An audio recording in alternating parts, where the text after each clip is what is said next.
when you're asked to come up, please come up no further than the bench here so you can address us. When the air conditioner kicks in, it's very loud, so please talk as loud as you can because it's difficult for us to hear over that background noise.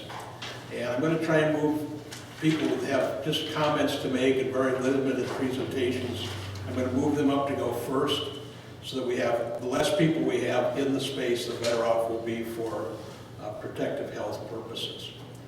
And with that, it's close enough to 6:30. I'm going to call this meeting to order and ask that you join me with a pledge of allegiance. I pledge allegiance to the flag of the United States of America and to the republic for which it stands, one nation, under God, indivisible, with liberty and justice for all. I approve the agenda, but not necessarily in that order. Second. All those in favor say aye. Aye. All those opposed? The motion is carried. I would like to, I have nothing in the consent agenda items I want to pull. I want to make sure that we all understand that Tammy Traxler's Community Development Department request for stormwater inspections is part of additional bills, and that the Hudson proposal for a quote for election equipment to cover the additional needs for the COVID-19, I'd like to recommend we approve that as an additional bill for an additional machine. Because what happens at the elections, because I've worked it, where we're having trouble getting people through, and when we get over here, the machine is so slow that we can't move the people through. With having another election machine, we'll be able to move people through the building quicker, and it will help dramatically in this. We just want to make sure that we get that approved. And that's it for me. I pulled those same two bills as well. Any other discussion on that? The extra machine is $6,700, but we could potentially be reimbursed through We will. funds. We will be, I just got it. Yeah, I just got the, good. And we've never, if it's plastic shielding or anything, we've never said no to any of that. Okay, any other discussions on this? All those in favor say aye. I need a second. Oh, I'll second. Okay. There's been a motion and a second. Any further discussion? All those in favor say aye. Aye. Motion's carried. Okay. I'm going to move my chairman's report, the committee reports, and the road reports back. Just two places tonight. And John, I'm going to ask if you give your presentation first, and then after that, I'd like the bosses to give theirs. So would you like to come up and, we have you on the agenda representing the Lake Malibu Association for updates on this. That is correct, and thank you very much for the opportunity to speak with you this evening. Sir, so we have to find a place where you can sit at 6 feet apart. Perhaps one of those chairs along the side would be good. Or mine. Okay. And your name again? John Thomas. I live at 727 Trails Trail in Hudson, and I'm here representing the Lake Malibu Association. We very much appreciate the support that the town has given us over the years. And I'm here tonight with an ask that you continue to support us to the tune of $600 for the next 3 years. And the purpose of this is to continue the USGS gauging system, which is located just south of the new, just downstream from the new Little Falls Lake Dam. This is important for maintaining the history of the condition of the water as well as the flows. So please join with us, along with the City of Hudson, the Village of North Hudson, the county, Trout Unlimited, the St. Croy County Sportsmen's Association, and we're also seeking equal amount, $600, from a number of other organizations. In May, the Lake Malibu Association hired a company called Environmental Solutions, and they're based in Wisconsin, and we committed $18,000 from our membership fees to support a program whereby, and they're well into this already, that we're going to look at the entire watershed and target where we can get the best bang for our buck on agricultural improvements, on street improvements, anything that contributes to the quality of the water in the Willow River, as well as, of course, in Lake Malibu. And we will then, you know, there have been studies that are just sticking out of your ears on this, but never real action. And so this purpose of what we're spending the money for, which doesn't affect the $600, is going to attempt to get us to a roadmap. They will lay out a roadmap for us with defined mile markers, where we can go and get the best bang for the buck, and we'll be seeking some federal money as well as state money. Thank you very much. Are there any questions? Have we funded that in the past? Yes. You have. For the same amount? Same amount. So this is ongoing, so your request is continuing? Yes, please, for 3 more years. Into 2021, the next Correct. 3 years? Correct. Any? Just as an aside, in 2017, the real estate taxes were for the shore owners on Malibu were $111,000 on an assessed valuation of a little over $8 million. So that's of course up quite a bit now from 2017. But we really appreciate your support. Questions? Do we want a motion? Yes. I would move that we approve $600 for Lake Malibu, continuing work for the next 3 years each year. Discussion. I think we're pretty familiar with what you've been doing, and I know you wanted to address us tonight, so I appreciate you coming in. Thank you. All right, I'm going to call the question. Any further discussion? So we get a copy of the reports, so that come out, we'll be able to get that, John? Say again? The watershed report and so forth, will we be able to get that? Oh, absolutely. We will make it widely available. Okay, great. Thank you. My only comment is cooperating on this. I see business here, we're cooperating on the dam, so I think that's a wise community appointment. Hearing no further discussions, all those in favor say aye. Aye. All those opposed? Motion is carried. Thank you so much. Thank you. Mr. and Mrs. DeVos, I would like to have you come up next, please. Or whoever's speaking for you is fine. Well, I got one back.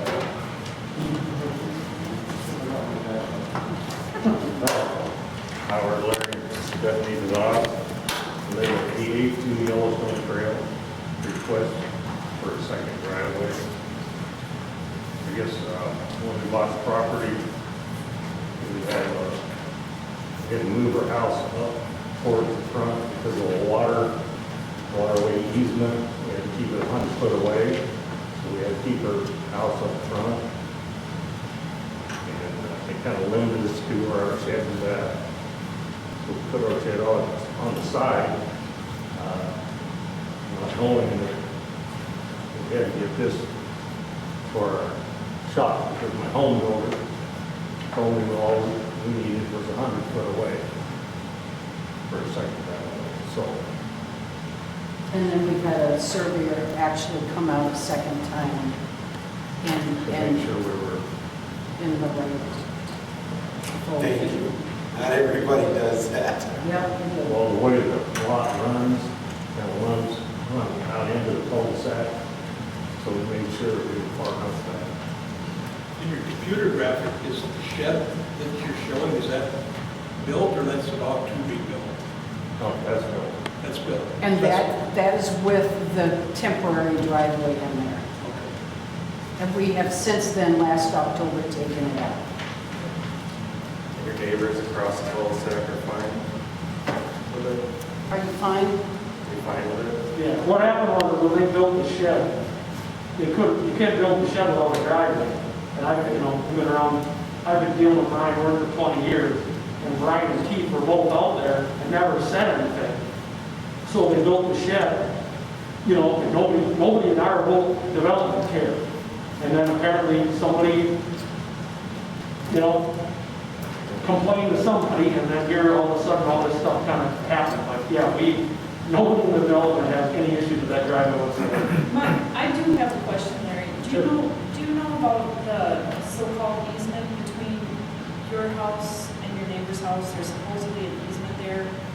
There was supposed to be an easement there for a possible future road to go from Yellowstone all the way up to the top of Chippewa. I don't know. And then something happened to that easement. Is that easement gone?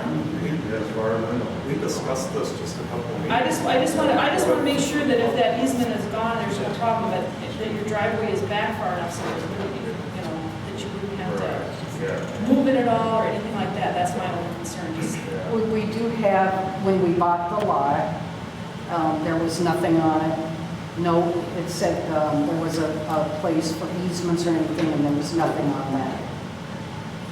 Because the easements on this property is the gentleman from on Chippewa Path, correct? On the end of the cul-de-sac, we just talked to. Yeah. You're not So wrong. instead of having a public street, that's a wetland through there, that was moved up to Chippewa. And with that wetland behind it, I agree. I looked at it today. I wish Brian would have told you to come talk to the town board about a second driveway permit before he made you pull the culvert up. Because the culvert's still laying there. They just need to put it back. They gotta put the culvert back in and put the driveway back in. Because I don't see any other way to do it other than what you did. I don't, especially because of all of the stormwater running behind your house. I get that. Because that came from that other discussion. You know what I mean? He did ask Brian, and Brian said that was not his decision to make. It would be But you should have sent us here to do that. You should have sent you here to get a second driveway permit. It's really what, I wish you'd have done that rather than making you take it out. You know? Well, the good news tonight is you got a plan that makes a lot of sense. Everybody's statements are correct. Ken was mentioning the road, the potential road that would have gone through, that was not feasible, that access was secured.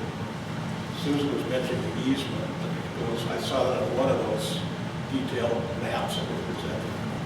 But that doesn't affect you tonight, that I can see. So, any other discussion on this? Do I hear a motion to approve? I'll make a motion. Should I make a motion to approve Larry DeVos, Stephanie DeVos' second driveway request at 882 Yellowstone Trail, and make sure that the culvert goes back in? Thank you very much. Okay, any further discussion? All those in favor say aye. Aye. All those opposed? Motion's carried. Thank you. Thank you, guys. Thank you for your graphics, you did a great job. They were good. Do we need some paperwork on this, or we're gonna get some paperwork? I'll call Brian tomorrow and tell him that it's a good deal so that you can just get your driveway permit and be done. So I come back in here. No, you'll go to Brian's office. Okay, So, gotcha. but I'll call him in the morning. Okay. Okay, thank you. Thank you. See you.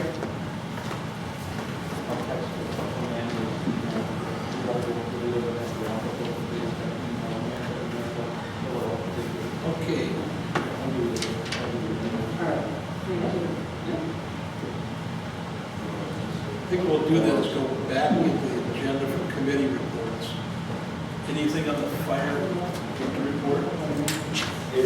I'll give you a little history. I talked to the fire clerk today, Karen Kern. Said Scott hasn't mentioned it, the city's not meeting in person.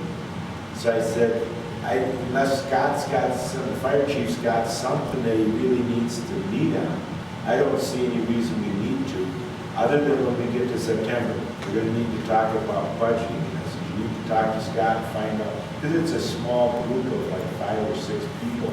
I said, I'm not opposed to meeting with or without masks in a small group, as long as we social distance, because it's such a small group. Or if you wanted to have a virtual meeting, I can do that too, but we will have to meet to do budgeting. I said, what about the open house for the fire hall? I said, you had told me it was gonna be in August. I see in the paper it says October. She said, was there a date in the paper for October? I said, no, it said to be announced. She said, yes, that's true. And she doesn't even know how that's gonna happen. I said, I don't think you're gonna be able to do that unless you maybe take, reservations or something, because you can't have a large group of people going. It's a beautiful fire hall. I haven't been there since March when you and I were there. You know what I mean? I haven't seen it since then either, but I'd like to, but you just can't have everybody marching through there with COVID being so. Nothing's gonna happen until, other than the budget meeting for the fire department. So, okay, that's it for that. Thank you. Library? Paul Rooney was re-elected as president. Katie Kopenberger was nominated for vice president. The committee appointments were made for finance and personal policy. As you know, they're currently looking for a new library director because the other one retired. So Madam Page and Shelley Thomas are acting interim co-directors. Yesterday was the first soft opening for the library. They want to continue the curbside along with the opening. And the library is looking to figuring out how to replace the loss of circulation when the curbside is removed at the end of August. The circulation is going to affect the budget for 2022. They still want to have the book sale in the end of September, and they're not going to meet in person. They will be meeting July 21st via Zoom. Mayor Richard Connell has proposed a 2% increase for the funding for the library in 2021 in the city of Hudson, and he's going to be looking to us, the town of Hudson, as well as St. Joseph and the village of North Hudson to also do the same 2% increase.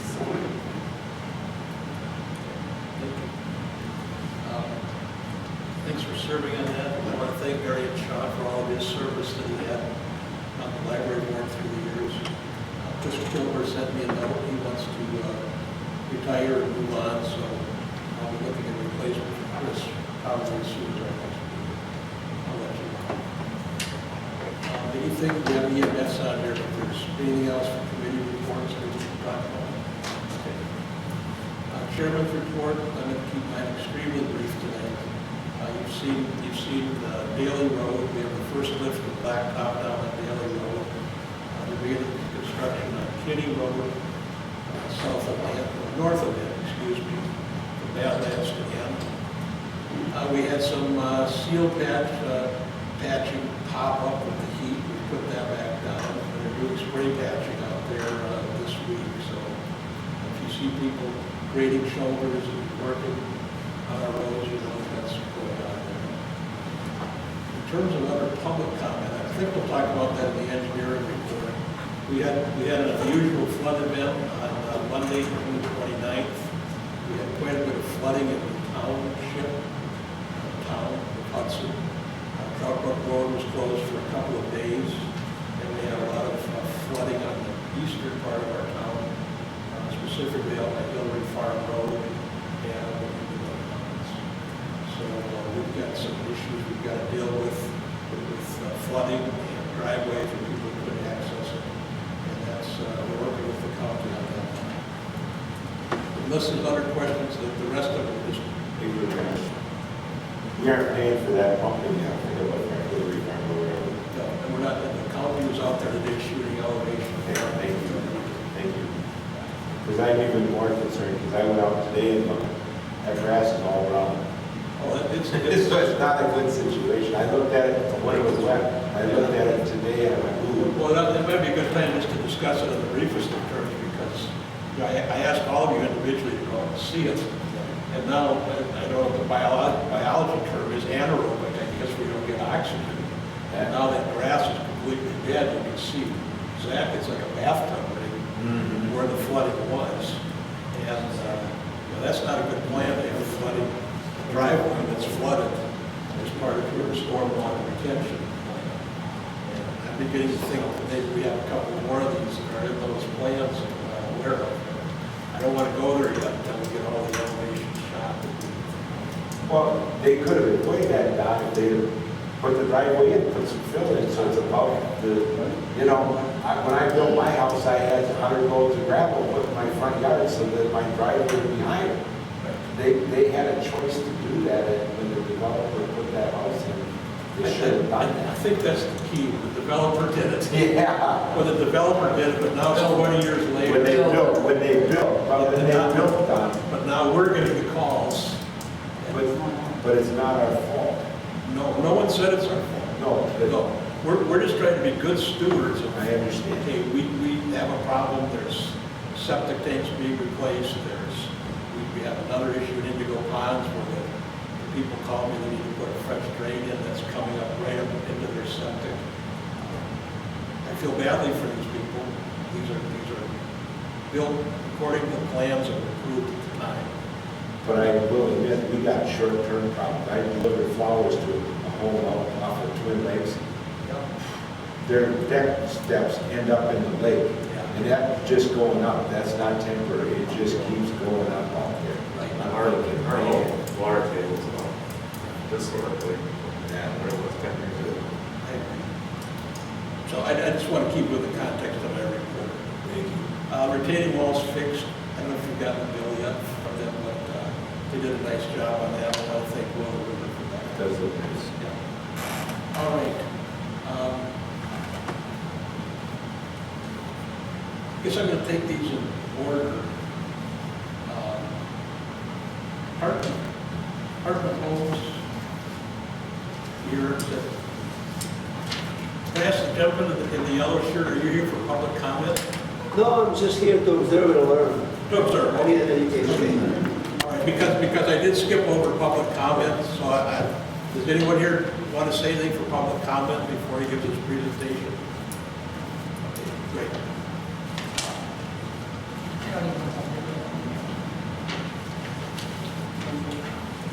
I'm just going to pass out just a revised sheet. Just address some of the comments made by the county.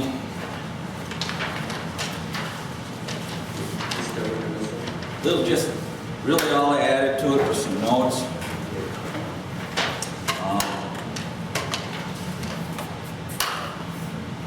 So the county wanted some reference to the stormwater document that was recorded back when the CSM was done. So I added a notation here in the yellow line note. And the other thing that the county was asking for was some kind of a note that basically states that the town has site plan approval, so additional landscape requirements and could be required at that time. Just trying to address the county landscaping ordinance.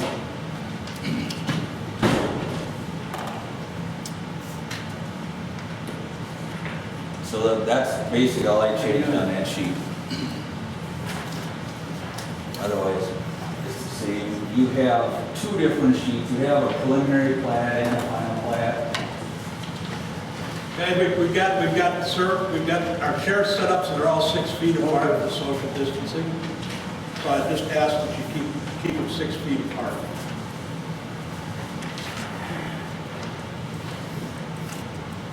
I don't know if I need to explain a lot. You guys have seen this a bunch of times. The last maps that were approved was we did a certified survey map that did lots 1 and 2 up here on the north end, and it also at that time dedicated Hartman Circle. The rest was all as one big lot, and so now with the final plat here before you, it's now a plat because we're doing more than 5 lots in a 5-year period. So this is dividing the rest of that into its 1, 2, 3, 4 additional lots, and then an outlot, which is, as you all know, the stormwater pond. And then also what this plat is doing is actually giving this strip of land to the town for future road connection if it ever happens. So did we already do a stormwater developers agreement with you on the first part of this? Okay, so That's why the stormwater pond ended up where it is. Okay, so that's already in place. That will That's give already us, in place. that will give us the right to come out and do inspections and make corrections if we. That's why the note is on here that the stormwater is already done. So is this what the planning commission looked at, this final? Yes. Okay. The only thing that changed is the notes. So I'm just going to address the county's comments a little bit. So I think everything has been addressed. Item 1 is the landscaping stuff, which the note is on there. The town has site plan approval, so I put that note on there. I haven't heard from county surveyor yet. I think item supplemental commercial lot standards, again, I think it's going to go back to, it was all met at the certified survey map at that time, and I think it also is going to go back to the town's site plan approval process at that point. Final soil and site evaluations have been submitted, so the county does have those. Speaking with Mike today, he doesn't anticipate any covenants at this time. And then item 4 is the maintenance agreement, which is noted on the plat now. And the county also suggested naming the road Wildberry, which I have done on this updated plan.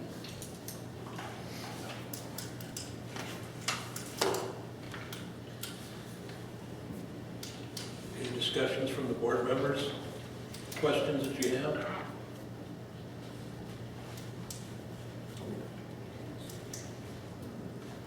And the copy of the June 30th letter has Jeff Durkee's comments on it as well. I see. Oh, that the road has been Right. approved by, yep. Right. Well, it's not completely done though. That's not, that letter doesn't pertain to us, because all we care about is the blacktop. The county signs off on their construction. So we'll have another inspection when the blacktop's done. So where did the sightline discussion go? You were meeting with some of the neighbors and, you know, working on some sightline improvements. The landscaping? Yep. So, I believe this has been all, I think everything that was per the landscaping plan and when we were doing the CSM, to my knowledge, has been installed or is in the process of being installed. I think this stuff has been put in. There's berms there. I think the trees have been put in. They are doing some regrading in this area right now, and when that's done, they'll be doing, that's where the native vegetation will be planted there. That was all that we really needed to do. I know that privately, Mike has been having discussions with this landowner here to do some screening, and that was something that's just, he's willing to do with that neighbor. And I don't know where that is at.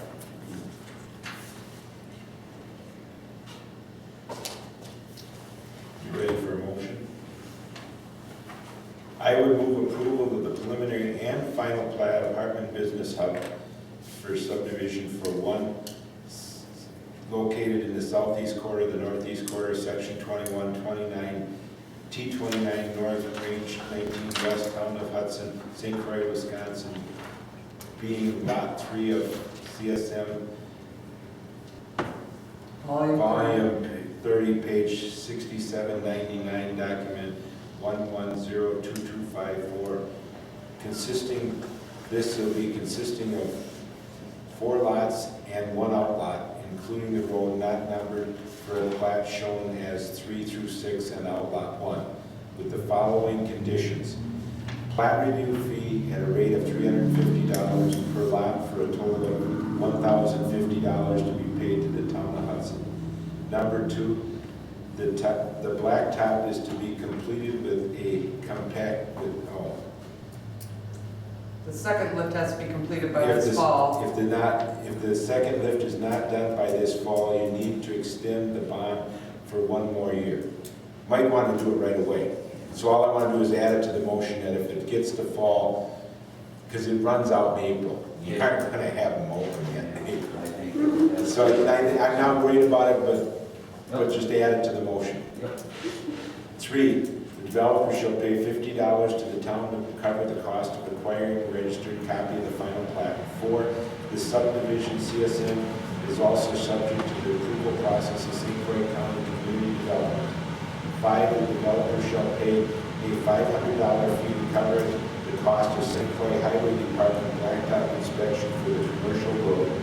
6, the town shall provide with a blanket easement to provide inspection, maintenance, or repairs to the retention ponds, drainage ways, and culverts within the subdivision CSM as required. 7, the Wildberry Drive future dedicated road will only happen if the land to the south is developed as ag residential. I want to make sure we put that in there so that we don't mix traffic, commercial, because if it goes commercial light industrial, you shouldn't be bringing residential through it. 8, developer shall pay a fee of $125 per lot for a total of $375 to the town for administration of the stormwater maintenance fee. 9, the final plat approval contingent upon all fees being paid within 1 week of the final plat final approval. And then the 10, the firehouse numbers at $60 for the 3 lots is $180. These will be ordered when driveway location is identified. We've talked about that. The other ones is the same way. The only one I've ordered is the ones for the garage, because I don't know where the other driveways are. 11, a game mailbox. I would suggest that these be the commercial mailboxes with large locked boxes. And I would suggest you look at what Brian Wood did. I think that looks nice out there. It's large individual mailboxes at this building where each one has their own box. It's right there by the driveway. You can put it in the straightaway and not on the cul-de-sac. Everybody I think we're starting to do that with everybody on the cul-de-sacs to try to go to a game mailbox. Because this is commercial, I would recommend you look at a lockbox. That's it. Just wanted to ask number 7, went through it kind of fast. So number 7 is saying if the land to the south remains ag residential, then Wildberry Drive Could be extended. I don't want it extended. Otherwise, it would have to come off of Right. classic. Right.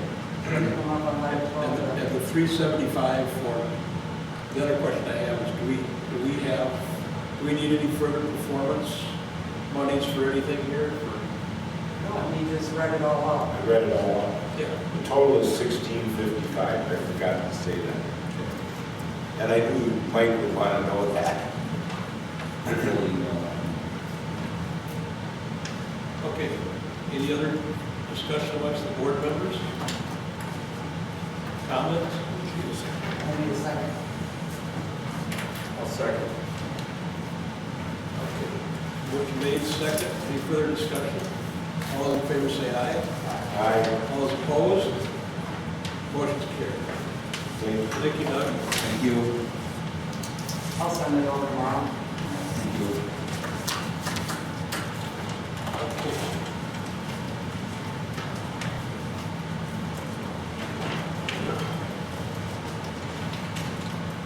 Next is Hayden Ridge site plan for 586 County Road 8.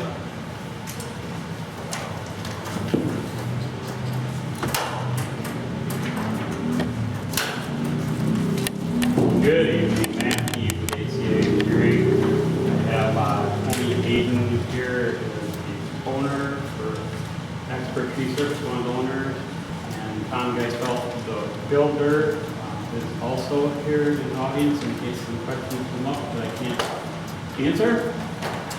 We're looking at putting a shop and office building just off County Trunk Highway N, just south of 94. It'll be about a 9,000 square foot shop, indoor storage area, and a little over 1,000 square foot office building. It will include a entrance coming off County Trunk Highway N. We have been provided feedback from Jeff Durkee at the Highway Department that he's acceptable with the location of the entrance. Excuse me? The new one? Correct. Yeah, the problem with the existing one is just getting the width.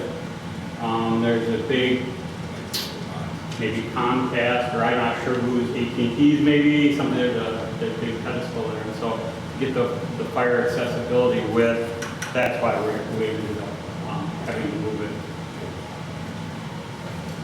So we, late last night, our month went to the Plan Commission and received feedback. Actually, we didn't go, we did the Zoom meeting. The feedback, and we did make a minor change since we ended up submitting. This area shown in red here is what Brian Wirt had suggested that we would do for the paved area. I just have that one, that's just one copy of the whole set. Oh, I didn't that's bring fine. Yeah. So we would pave that area shown in red, and then the rest would be gravel. And the Plan Commission was supportive of that. Brian had suggested it. The other comment that he made, so this is a pre-engineered building. He had suggested that we have like a half height of either stone or brick on the front of the office portion. So the office portion of the building is right up front here with the parking out front.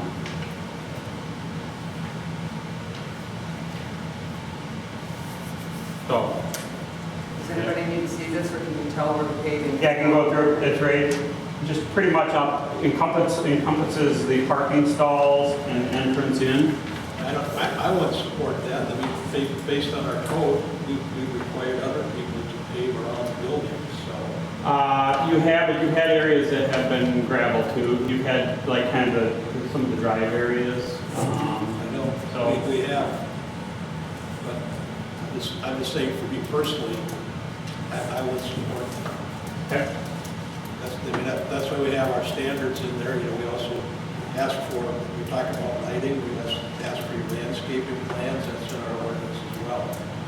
So I have no problem with the concept, I have no problems with the plan or the development, but I have a problem with, every time we come in, we've been asked each time, we just had that deal over on Hockey Road, saying, oh no, we just want to pave the front of the building. We said, no, we can't.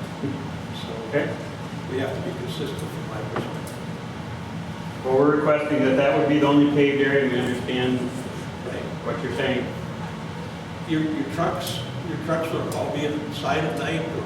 The trucks would be all stored, this county, it'd all be stored, so there wouldn't be outdoor storage. The amount of gravel area is just for turning movements to get the vehicles in and out of the building, so that's why it has a decent sized footprint of what we would propose gravel and what you would say would not be gravel. But to get the turning movements in out of the building. So basically, it's a staging area, you bring your equipment in, your employees in, then you go off to different jobs, is that correct? Right. Okay. I just have a quick question where your employees park, or there's only showing 4 parking spots here. I know that's for the office, but have you done some calculations as to how many employees you have? They must come and park there. Well, we have quite a big area up front here that can be used parking. We have a big area back here that can be used for overflow parking as well. So you are correct. This is where the visitor, or if they have people coming in, that's where they would park. But we do have employees could park along the front and the back, and even along the side here. We have, you can see that's 36 feet wide. For fire access, we need to maintain 20, so there'd be an extra 16 feet, there'd be additional parking along there as well. I'm just curious, how many employees do you have? Right now we have about 10. Yeah. And there was, the same way note, we don't have any customers come to our place at all. So no customers come to this location. It would literally be for employees only. We just got that on our desks tonight at 6:30. Matt, you've seen this for... I saw it shortly before you saw it. Okay. I only take exception with one of the comments. Okay, it just came in, that's why. Which one would that be? The maintenance agreement, because we had provided that. It's all been prepared and provided, and I forwarded that off right away. And I gave that to you all, you guys all have it too. Yeah, it's all, that's been prepared and submitted when we submitted everything to the township, that was prepared. But everything else is pretty straightforward on our comments. Those are my legitimate questions. I had other questions from the... Can you give me details on that fuel tank in the back? Just to fill trucks. For what? Just to fill our trucks. Yeah, like 20 gallons, is it big, is there containment? I think we said 1,000 there. No, I think it was between, I think we were looking at 2,500 gallon tank, and there'd be we have to meet state statute and has the containment.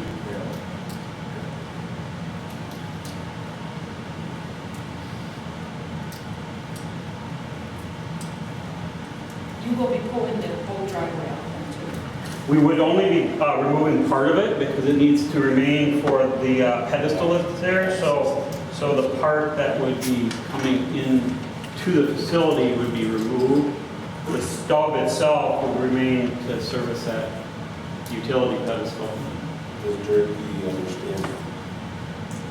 I believe that was explained to them. Yeah, I mean, we talked about it. Okay. Yeah, we did actually. And I can make sure that that's clear, but we can't, I don't think we can cut off and access somebody's utility pedestal. And your drain field is right up front next to the newly proposed driveway. Correct. Yep. And the stormwater is down here. There's a big, large depression that's down here, but to meet the DNR and the township standard, we're putting a biofiltration area in a little pond in there to capture the 100-year storm event before it overtops and goes into the bigger depression area. This was approved in February 17, or brought, the plan commission approved it. But we didn't because it didn't have the bathroom in the office on it. So now he's got. There is a septic, That's why the bathroom, septic and well. office and well and all that. So it's like, that was the problem, you couldn't just build a whole shed in commercial and.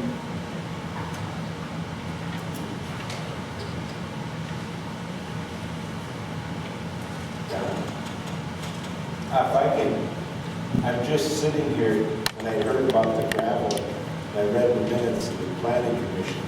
I'm thinking out loud is what I'm doing right now. With all that heavy equipment, and I kind of get it, in some of this commercial businesses, you're turning on that hot black, you're just going to tear it up. And I kind of get their concern. I do. And I don't know if someplace in our zoning, Don, we need to change something that the board can opt for that. But if I was going to opt for that, what I'd like to do is make sure that if the building is ever sold for some other purpose, that blacktop would have to be put down. And the reason for doing that is that if they go to sell it, the guy's going to have to put blacktop down and it becomes part of the sale cost. You know what I mean? But I think we're asking them to do something that doesn't make a lot of sense in some ways. I can remember with all the trucks at Anderson, we had to put concrete pads in because if you drop that landing gear of those semis on the blacktop, within an hour it was sinking into the blacktop in the hot summer. So blacktop isn't always necessarily a good material for heavy equipment. You know what I mean? And like you said, the turning movements, when they're making corners, anywhere they're making corners, are very tough on the Get in there, pavement as well, especially with bigger vehicles. with bigger and heavy trucks. Right. I'd also like to make a point on that as well as, you know, it isn't traffic in and out all day. I mean, literally the truck leaves in the morning and it comes back in, you know, late afternoon or early evening. One time in, one time out, basically every day. It's not constant traffic going in and out. We're not like a trucking company or anything, so. So your equipment is basically trucks though, right? A tree service or? Trucks, yeah, trucks and a trailer, yeah. With tree service? Yeah. Right. I mean, it's not, I mean, just so I'm very familiar with dolly pads, you know, so you don't sink in. I'm not being unreasonable here either, but I'm just saying, you have tree trucks that go out, service trees and then come back. Right. Right? So it's not like backhoes turning around or anything in there. Correct?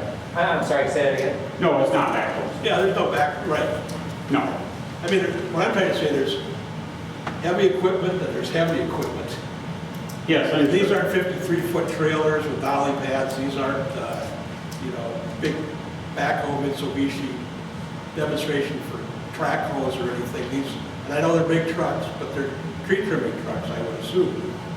Well, each truck is between 26 and 33,000 for chip trucks, and then loaders. I guess I don't know what the GVWs are on those, but I would imagine they get up to, you know, 50, 60,000 GVW for the loader trucks. Which is substantially more destructive than They're not just a light duty car or a pickup truck. This is what I think we should do tonight. I'm sensitive to it. I understand it. I'm just saying with respect to our ordinance, it's in our ordinance. There's ways to design around it so that you can make sure that you've got a good base and all that stuff. My preference is that we go with the plan that you have. And I'm sensitive to Tim's comments as well. I got the fueling station. Yes. So this is an above ground tank. Yes. Okay, so are you gonna put it on a cement pad? How are you doing this? Whatever the containment that's required, I guess. I've never built one before, so I guess I don't know. Usually they will have the tanks have containment, and then there'll probably be a containment pad around it. Usually a cement pad with enough cement, enough. The wall, they'll have little, Taking 1,000 gallons. right, little walls to contain it. That's what I'm concerned about. Yes. I'm very familiar with fueling in trucks, so Yes. that's what I'm concerned about for runoff and things Yes. happen. Yes. They come pre-assembled. I have one at my shop down in Prescott, and when you buy these things, because of the rules you have to follow, depending on the size of the tank you purchase, containment is figured into that. So if that tank were to ever leak, break, whatever, not only is that containment set up to hold the amount of fuel that's in that tank, but it's also overbuilt about 50% because if you get Mother Nature and she dumps 8 inches of rain in there, she don't float up and the fuel floats on top of the water.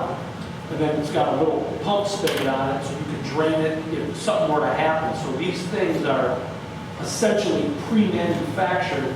They're not necessarily built in the field and there's a honeycomb spot where the wall meets the pad and all of a sudden fuel can blow out the side. These things are, they're just so you know, for the sheer amount of fuel, that's how they're designed and built. These fail-safes put in. What's part of the state code? Yeah, there's. We don't have, thank God that's there, we don't have to be concerned about it. You know, yeah, it's a good issue, but it's, because if we had to learn all that, we'd be in trouble. I just raised the question because I want to make sure it wasn't a farm tank up on water seal hits. You know what I mean? Okay, any other discussions? So I guess the question is, so you're in the tree business, but, you know, there's reference here to the trees and so forth, but essentially it will be shielded, is that the plan, to the street? There's already screening. The only thing that'll be coming, it'll be coming out, obviously, to get a driveway, and then the septic, some trees will come out to get septic in. Okay. I know there's trees there, but I don't know if they're deciduous trees or, you know, what they are. They are. I did drove by there the other day, I could see there was activity, and you can hardly see the gravel pad back there. Really, it's got some of the trees.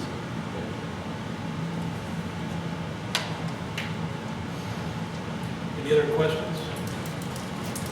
Where does everybody else stand on the page?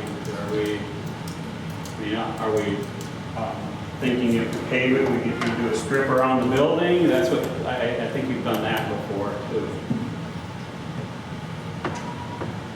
Well, you know, actually it'd be nicer if you had, as far as, you know, the cars that are there, you know, if it went, you know, so that the parking also on the pavement. And so I'm not sure how that works, you know, when it across the, you know, section across the front there, I think that would be preferable. Yeah, we could extend this if we wanted to.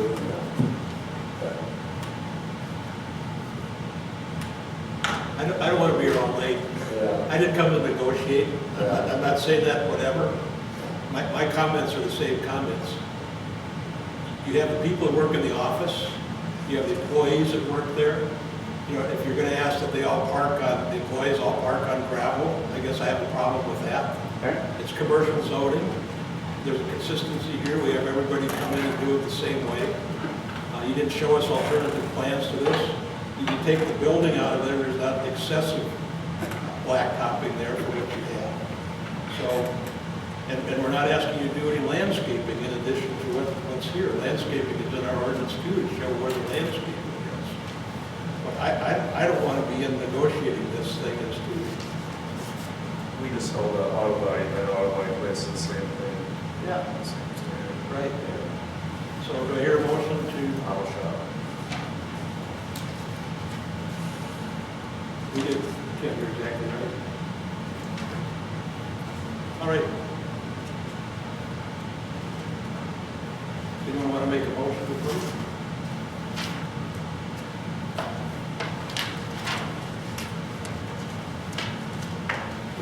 As is. So you want the original one, not the one that you just showed tonight? Tim, do you have your stuff that we have? So just a motion to approve the site plan as presented in Exhibit A. So I'll just use this whole thing as Exhibit A then. Okay, so you're talking about with the gravel or without? Without the gravel. That's what you said, you wanted the original one, not the one that Yeah, was. so it'll be paved. It's submitted with pavement. Yep. Is that your motion? Yes. And you saw Tammy's note here as well about the, including the stormwater management agreement? Yeah, you have to sign off on that, Don. Yeah. Okay. And we want to collect any money? Yep. Yes. Okay. And how I'd much? like to have you add $10,000 in there, the letter of credit, until it's 70% as of what Tammy suggested, the second number one. Just so that if it gets to be a major issue. So that'd be a letter of credit to the town. Town of Council. Yeah, letter of credit, okay. To the town. So we'll do that. How long should we get it? The letter of credit's for 2 years. Then we release it once it's. Once it's at 70%. Okay, any other issues? I haven't had time to read over your stormwater maintenance program. It's Tammy's, it's the I know. Boilerplate. It's the boilerplate. I trust that you did a good part job. that you need to look at is the very first one, right there, where it says what it is. It's a lot. And I read half of it, but I didn't quite finish it. We don't need to make many changes, it's pretty well standard what. That was my only thought. Okay, that's it. I'll second it. Okay, so just to recap, your motion is to approve the plan as presented earlier. To approve the site plan for Hayden Bridge. Yep. Get it exact. Slash expert. Letter of credit for the amount of $10,000. As shown in Exhibit A. Yeah, so Hayden Bridge Expert Tree Service. Okay, that's $60. Fire. It's $60 for a fire. I will find out what that is with the new driveway location. So we'll have to do it with the state, Will County. Is signs and number. Any other conditions to put on? Okay, we have a motion, we have a second. Any further discussion? All those in favor say aye. Aye. Thank you. Motion is carried. Thank you. We're glad you're coming to the township. All right. All right, next I want to have Ryan, I see you're here. I want to move you up.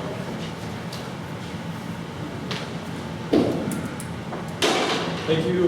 Good evening. My name is Ryan Carey, counsel for Richard Pearson. Richard Pearson also joins me here this evening. We're here for agenda item number 14, informational update for a possible Speedway Travel Center. Could I just set the tone for the board, please? Because I welcome you coming here. I had the call from one of your marketing people, you as the chair, and they were asking me, what about this, what about that, what can we do? And I told them that rather than spending a whole lot of money, what we talked about as a board, to come in and talk to us. Sure. And I know there's county issues, the county sent stuff to us with their concerns. And I know your people went directly to the state, so I didn't mean to interrupt you, but that's the reason why I wanted to invite you here, just to fill us in from your perspective. We're happy to be here. And to reiterate, I represent seller, not buyer. So a little atypical to be here on behalf of seller because it's not our ball to move, so to speak. The buyer, Speedway LLC, through its representatives, will be required to seek the necessary entitlements from both the county and from you folks here. And so, you know, that burden is on them. As seller, we wanted to come here this evening and appreciate the invitation to do so, just to let you know what we know. Without getting into great detail, the property had been marketed for sale, and the property we're talking about is the southeast corner of Highway 12 and 84, of course. The buyer has entered into a purchase agreement with my client to acquire 4 acres on the northwest portion of that property, so closest to 94 and 12. So 4 acres. Southwest.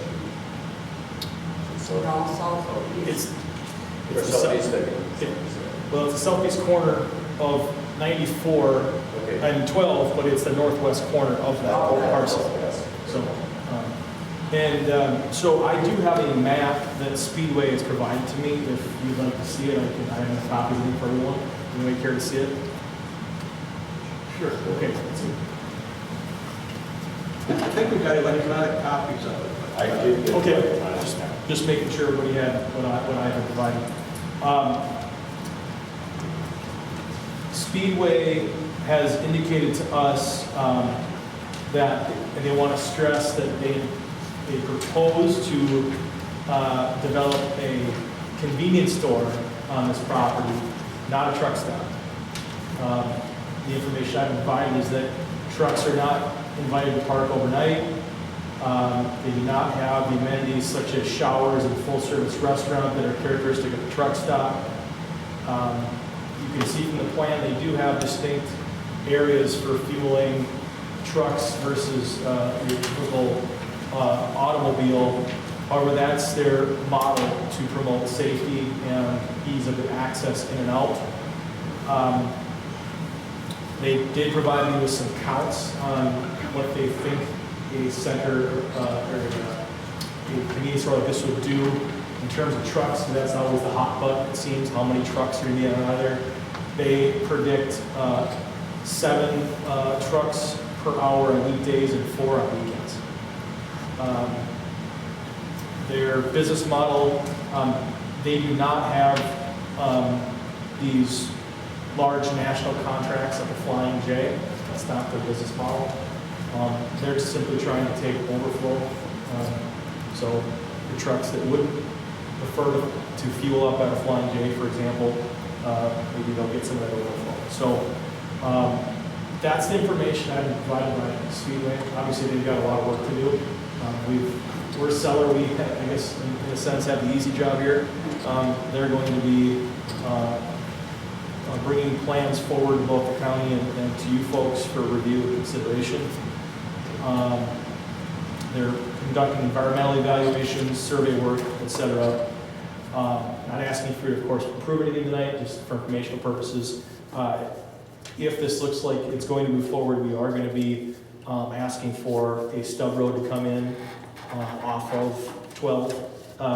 And it would be planned in a way that could provide for meaningful future development of the parcel.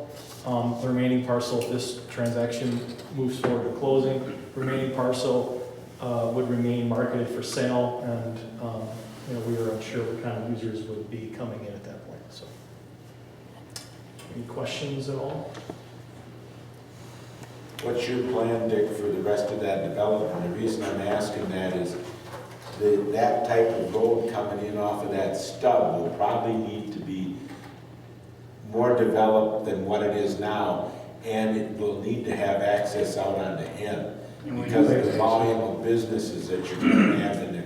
And I don't know if the county's going to require access out on the end yet with this. They are mandatory. Okay. But we get permission from the county to go exit up on in. Right. Okay, good. Okay. I've got a letter to that effect. Okay, good. Thank you.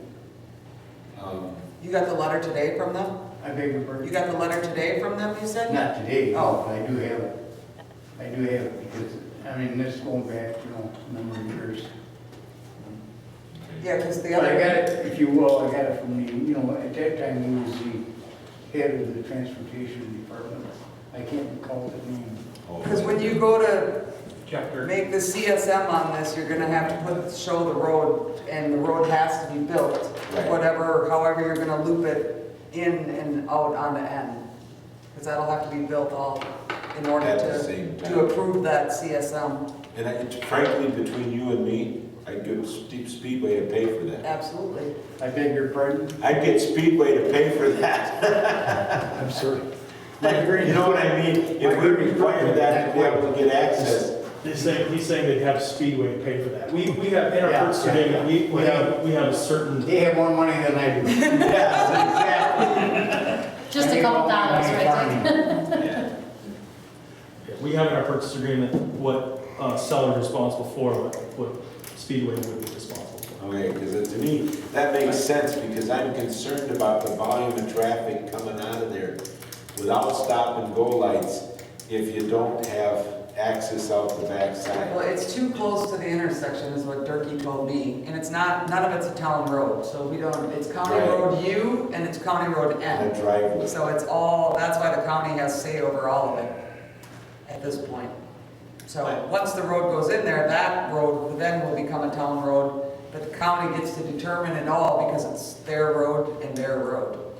Going out. It's not ours. I would really encourage you, that's why I wanted you to come in just and visit with us informally, to really look at some type of master plan on the rest of that property, see how these roads can go through there. It's almost like bringing in a preliminary plat that you say, I'm gonna sell a corner house, and we have no sense of where the roads are gonna go through the rest of the 100 and some acres of land. I talked to Robbie about this as well. In fact, he called me about this when it came in. And his concern was, as Vicki said, this is a County Road U where your access point is, and County Road N to the south. So they're actively involved with this. They had concerns about the truck traffic. And if this became at a future date with roundabouts, it could be even worse. And I think we'd all need assurances that they wouldn't close this access point on the County Road U at some point, because that would really affect your plan. So I don't have the answers tonight. I just want to make sure we get into the dialogue that if Speedway comes in, I also think we need to go through our ordinance very closely, because when Flying J came in, that was not a permitted use to have trucks, a truck stop there.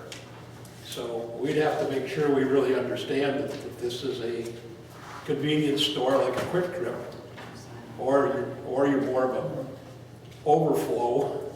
Those 7 trucks became 10 trucks or whatever they might be, because that's been a long-standing issue with the town. And we'll certainly let Speedway speak to the specifics. We don't want to speak for them in that regard. We just wanted to introduce you to the project and Right. make sure you knew what we know at this point. And, Right. so.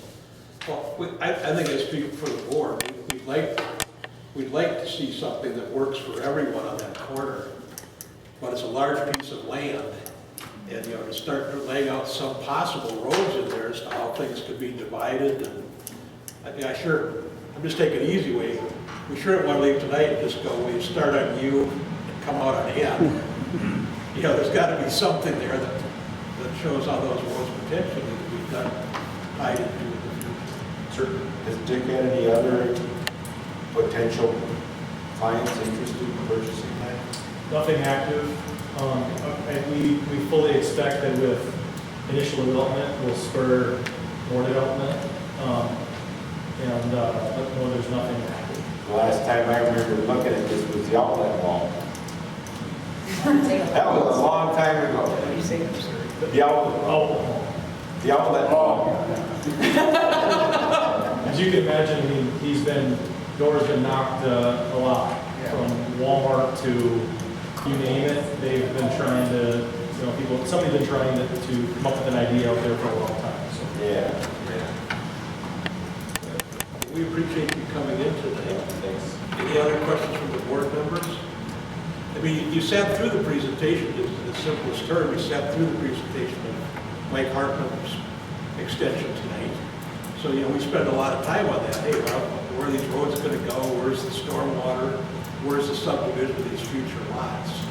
So for us just to say, well, let's just carve off 4 acres on the corner, we need really to be in harmony on this. Just so you know, Ryan, the stormwater coming from that development runs into the Cedar Hills Park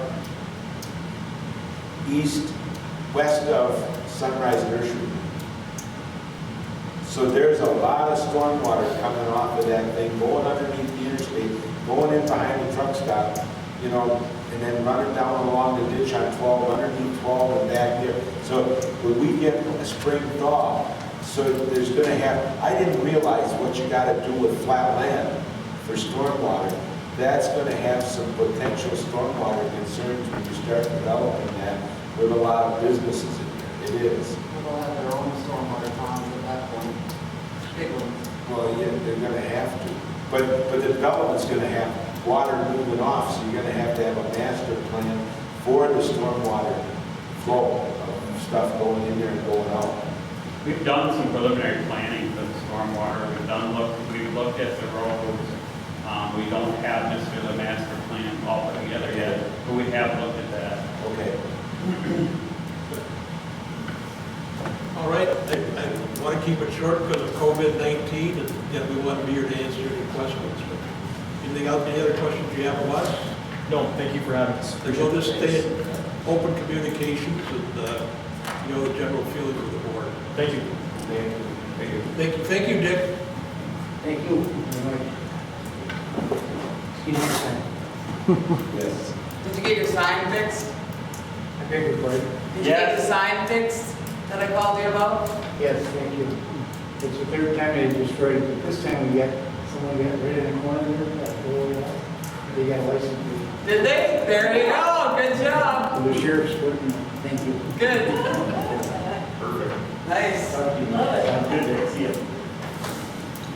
Okay, next item we have is discussion and action on general code proposal to review the town code.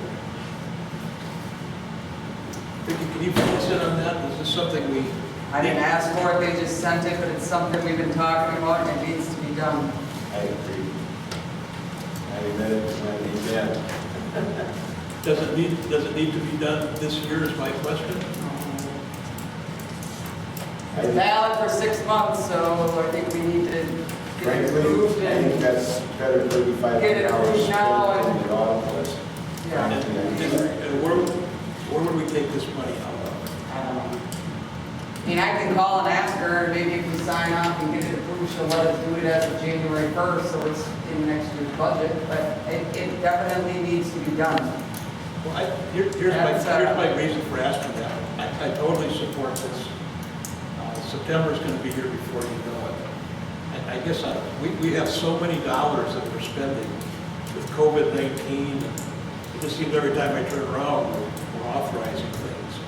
I would welcome a small, quick working session on our budget. And if there's dollars in there we can move around yet this year, great. But if we're getting really tight on things, something like this could be moved into next year, that was my reason for asking. I can call them and ask them, but I think we should approve, get it done at least for next year, then. Would someone like to make that motion so we get to the floor? I'll make a motion that we go ahead with proposed 2021 date. So we need to be more in detail with that. Because I think at this point, we still have to figure out some of the details. If we have it in our budget this year, great. Vicki could call and ask if that's good through 2021. We can do it right away. Yeah, I think that would almost require us to what? We don't know if they would bind it for effective 1/1. That's what I said, I need to find out if she'll do it for that. Yeah, so I think that's what we just explore that. Yeah, right and we now. can always put it on the agenda for next month. Yeah, then we'll just readdress it next month if they say, no, we need a decision. We need a decision within our 6 months. All right, so we're not gonna make any motions then. I'll put it on the next agenda. Okay, then by that we'll know.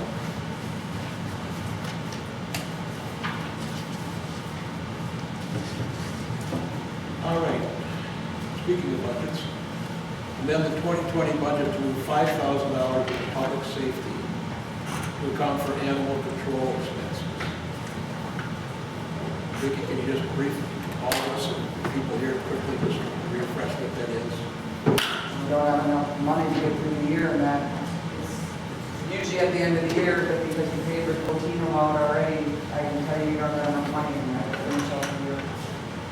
And we'd be taking it from which account? Public safety. The only place you can take it from, it's the only place you get money. It says moving it into public safety. It's moving. Well, we're moving it from roads into public safety.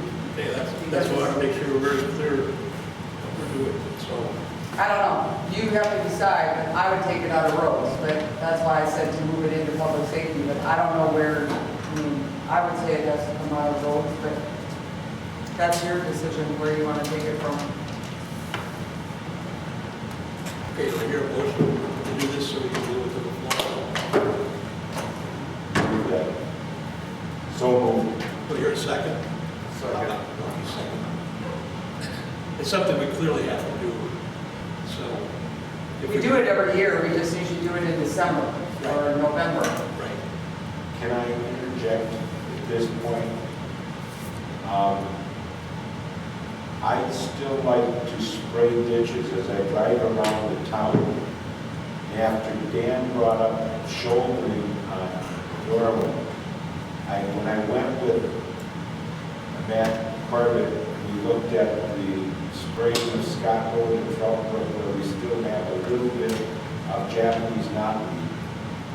I mentioned to Matt that about shouldering, and he said they normally do that as a September project. And he would like to have a map that indicates this is where they would do it. So I said, okay, I'll get you a map. My wife and I will spend the weekend driving, looking at all of them. For the last several years, it's been part of our budget. We've had $10,000 for spraying about 60 miles of town roads to get rid of the woody stuff. But as I'm driving around, I'm still seeing wild parsnip and a lot of Canadian thistle. I'm trying to get a hold of Chris Brandon, who we use for spraying, because he's cheaper than the county. His mailbox is full. So I'm going to have to keep calling until I get a hold of him. I would like to put a map together and only have him spray the ditches that have noxious weeds in them. Canadian thistle and the wild parsnip. Wild parsnips, that stuff, if you get it on the oil on your skin, it'll burn the heck out of it. So that would be a reduction of cost. I came over and looked with Vicki and Chris and went over the budget. When we originally talked about it, we had, when I did the road signs, because we spent $40,000 additional, we left, when I looked at the total road cost, we had an additional $100,000 left for road work that we weren't sure what we're going to get yet this year. And snow plowing, we left $60,000 in because you probably won't get it till November and a little bit of December. That should be sufficient. We had $749,000 left. We spent $385 and $41,000, that left $322 left in that account between now and the end of the year, of which $160 comes out of that. There's money there to do that spraying, to do the shouldering that we need to have done on our roads, and there probably is sufficient funds. So you're comfortable? I'm comfortable. I agree. The reason I'm just talking openly about this, that, you know, we're going through a lot of extra expenses with COVID-19, hoping we get reimbursed. Yeah. There's just a lot of things that we need to. I'd even been more concerned about if that voting machine hadn't been approved. But it's approved, and so it's going to be, we have the potential, if you remember looking at it, getting $141,000 back from the state. What do you say, the city's only getting 25 or 29? 229. So it's like, I don't think we'll spend all $140,000 with all the PPE equipment we need, plus the voting machine. So we're going to get reimbursed for that stuff. Well, and I already got some of my reimbursement back. Yeah. So Over 6,000 I got reimbursed already. are we going to get reimbursed for the envelopes we're using to? Well, that's part of that $6 grand. So what did you, so this kind of reinforces my discussion, we should have a working. That's why I said I wanted to. Yeah, really, because I'm not aware that we got 6,000 back. Yeah. And I'm just very It's part of the hopeful about- grant that you guys all saw it, and came from the Towns Association. It was all out there and said that every single municipality got it. Based on your population, your number of registered voters. My point is, we're not mind readers. And a quick follow-up on the budget to say, we've got an extra six. To me, it's complete sources and uses of funds. And right now, I see a whole lot of uses going out. I sent the budget to you a couple months ago, and I haven't heard anything, that's why, so. I'm not arguing about this, Vicki, I'm saying that for the board, the comment made was that you and Tim went over the budget and looked at it for noxious weeds, and there appears to be enough money in there. That same information should be communicated to the rest of us. I have a comfort level as a board member that says, yeah, we're comfortable. That was part of my reason for bringing this up on this code deal, because tonight we just approved another, which we had to do. Who does the budget? Well, you know, I do the budget according to having this thing put together on an annual basis. Right. But when it came time to redoing the signs, we did it as a group. And when it comes time now to move roads to public safety, we're doing it as a group. And all I'm saying is we have another meeting on the 29th. I want to make sure we have funds in there to know where these funds are coming from. And we're not through the November election yet. And I don't know what new unforeseen emergency might pop up there where we'd have to have funds. So I'm just trying to be prudent about it. This is an uncommon in government to do, to put a shuffle game of money, and I appreciate that, and maybe we can meet before we can just look at it, but it's items that we need to have. Let's add it to the 29th. Because this goes away very quickly if we say, yeah, we have adequate I wanted funds. to think too in terms of even like neighborhood meetings, you know, that there's a lot of, I don't know if who owns, you know, some property out there that's sitting out there, and maybe, you know, what we do is we promote the idea of you know, people, you know, basically using the service, you know, they pay for it, but, you know, how do we work that out to encourage people to get rid of some of this stuff that's on their own property. It goes in the paper every year and for years I and know, decades. I know. You're supposed to kill the noxious weeds. Yeah, I know, and people aren't doing it. They don't do I it. know, but it's the board's job to enforce it. Yeah, so that the question is, you know, do we see it and then, you know, do we say, okay, you know, we're gonna have somebody come through and, this is your opportunity to You want get. to see what it does when the neighbors get together. Yeah. Going across the road tomorrow. That's a good idea, To too. kill all of that Canadian thistle that the neighbor has. Because last year I watched all of that stuff blowing across the road. I now have a ditch full of Canadian thistles. I went and talked to him and I said, I'm going to kill everything that's Canadian thistle, including the stuff that isn't in the right of way, out of your yard. Is that okay? Because I'm going to kill the stuff in my ditch too. Yeah, Because it came you from know, your like, property. if you take the north end of Norwood and where County A is there now, that's all, I think that's county property there because they have the little retention ponds there and it's not. So who's that? Part of the development. Okay. Part of the stormwater. Matter of fact, I asked Tammy if I could cut those trees down. I don't have any right to. Why should go to the development to find out if we should? Because those should be removed. I think I was going to have the inmates do it. Tammy never got back to Yeah, I mean, it's full of Full of trees. The both that's over there. Yeah. Okay. It's part of their stormwater. Yeah, right. Okay. Well, then I So think you're gonna amend your motion to tell me where you're keeping the money from? Jim? Take it from those. And we can do public safety. And I don't know if we need to put it in the motion. Let's add a We just add it to the work to agenda. the 29th, because there's no law says we have to wait until November or October to review this. We should be a working board that says, hey, if there's money in there, they're good things to do. So that's all I'm saying. It's been a motion made, has it been seconded? 10 seconds. Okay, any further discussion? All those in favor say aye. Aye. All those opposed, the motion's carried. Okay, discussion and action on cleaning for the contract for the town hall. I heard back from 2 different cleaners, actually 3, and the third one said I'm interested, and can I get you to bid it? And he goes, $400. So him I kind of discounted. I have that pro cleaners, the one that's doing it now, and then also clean interested. He and Vicky and sit down and do an SOP. It's kind of a procedure of what we would exactly want. We write it up and give it to them and say, bid it, and how much it would be for. And they can start right away. So we play phone tag back and forth with an application and so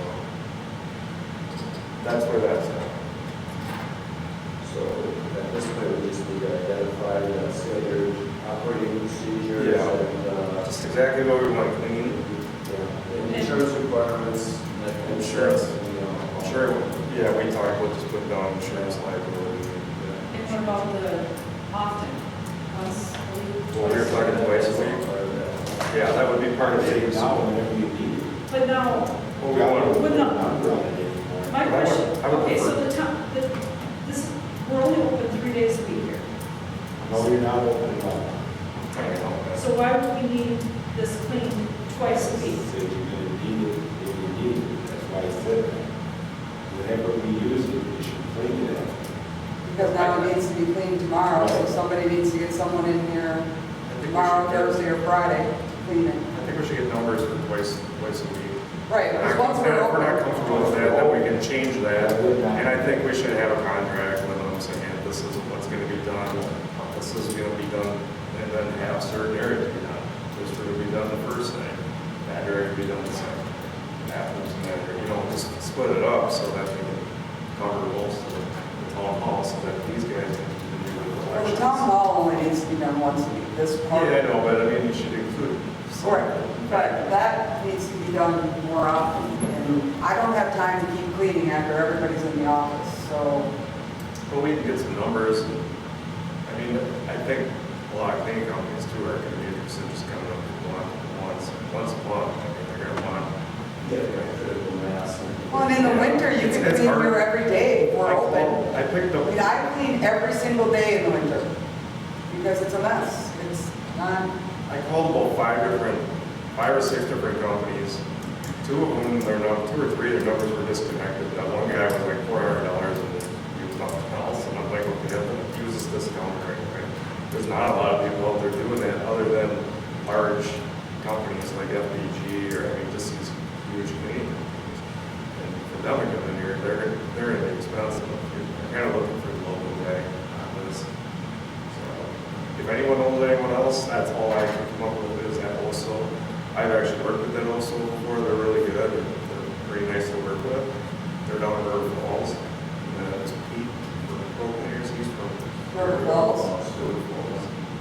So, there's not a lot out there for local cleaning. There's a lot of window cleaning. You might have windows cleaning, but there's not a lot of interior cleaning. so I'll put that on the August agenda then. So put it on the August agenda. Me and you sit down. I don't know. Like I could swing in tomorrow after work. I could swing it at 3 if you want to set aside 20 minutes for me. If you can. If you don't leave it earlier.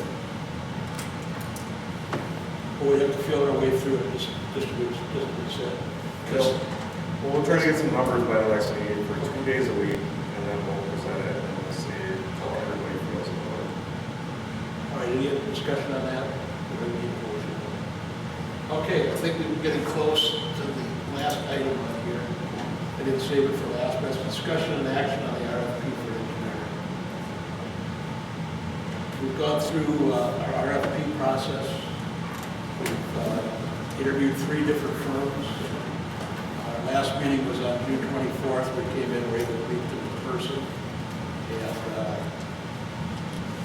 I would summarize it from my perspective that I hope for the board's comments as well. The more I look at this, I think we are a unique position. We don't have a standard town maintenance. We don't have dump trucks. We don't have road supervisors. We don't have maintenance people. Any of those items that normal towns are required to do. We don't have fire services, so we contract that out. It's important that we keep the relationship with the county highway department so that we have them plow our streets, fix our roads, build our roads, and do our engineering work on that.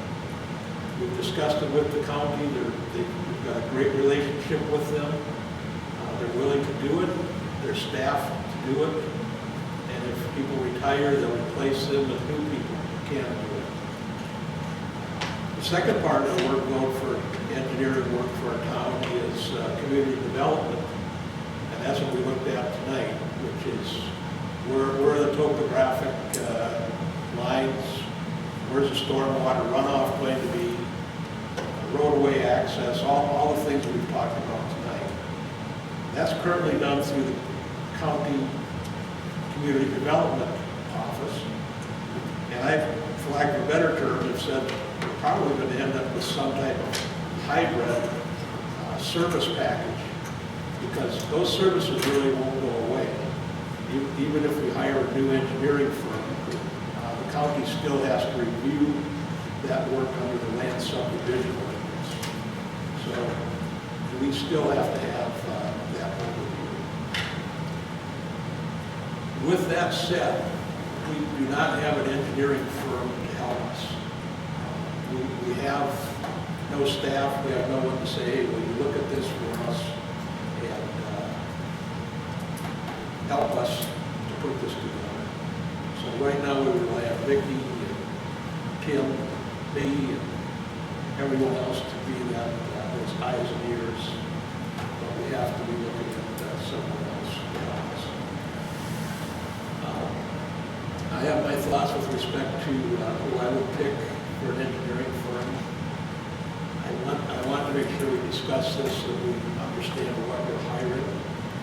I don't think this engineering firm is going to hit the first meeting and say we're going to take over all of your stuff and all the people will interact with us directly. I see this really as saying, hey, we need to be looking at this from the beginning. I also think, these are just general comments, what we've come up with repeatedly in these discussions is we need to, this is self-criticism of us as a board, we need to bring the self-discipline to this to say, you really need to have this information to us prior to the town board meeting. We get a lot of these things on our desk that are here the night of the meetings. We have to look at it on the fly. So that's what we've done to date. Those are my general comments. I want to throw it out to the rest of the board and discuss it. See what the wishes are of the board.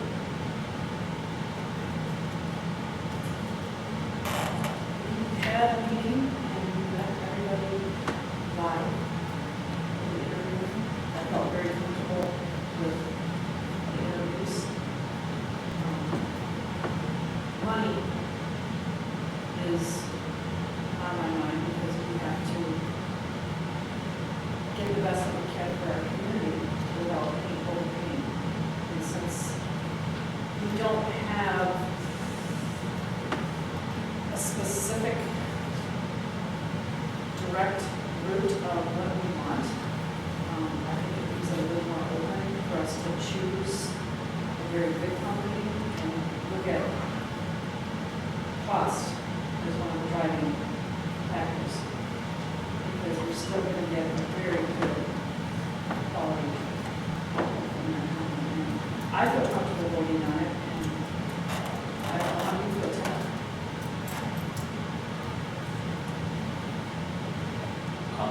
I was okay, as I indicated when we met the other day with all three of them. One of Don's comments was he was concerned about one of them, the lawyers that wanted to sit down and talk about what we would do. And when I have thought about that, that's exactly what we have to do. We're not sure what we really want them to do. As a consequence, at the time we decide which firm we're going to do, we're going to sit down with them. I'd like to have this involved where we sit down and decide what do we want them to do, what can we have the county do, what do we need. Because you're right, cost to the community. We don't need to keep adding cost to the developers. That just makes it tremendously expensive for our residents for a new development if we don't really need the engineering firm to do that. That's how I feel, you know.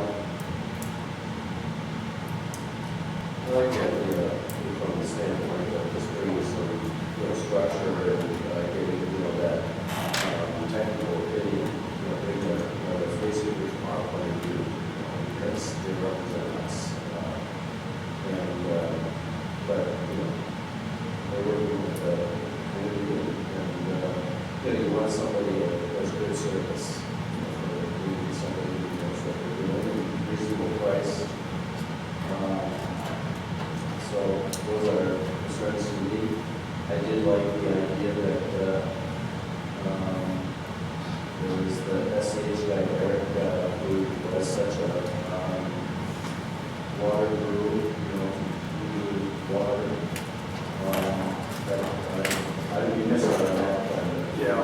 The guy had, worked with the DNR and stuff like that. And really was probably as good a water person as we'll ever get. I missed that meeting, and I apologize for that. That's good. It didn't work out for me to make it here that day. I already had my mind made up prior to that, I felt, and I'm split between Harris and SVH. I think they're both great companies. I've seen them both work at River City. I've seen them both working, and I like their stormwater quality, all the experience they have with stormwaters in cities. I went either one of them. I like the way they interviewed with us at the Zoom one, and they're local. I like the fact that they're both local.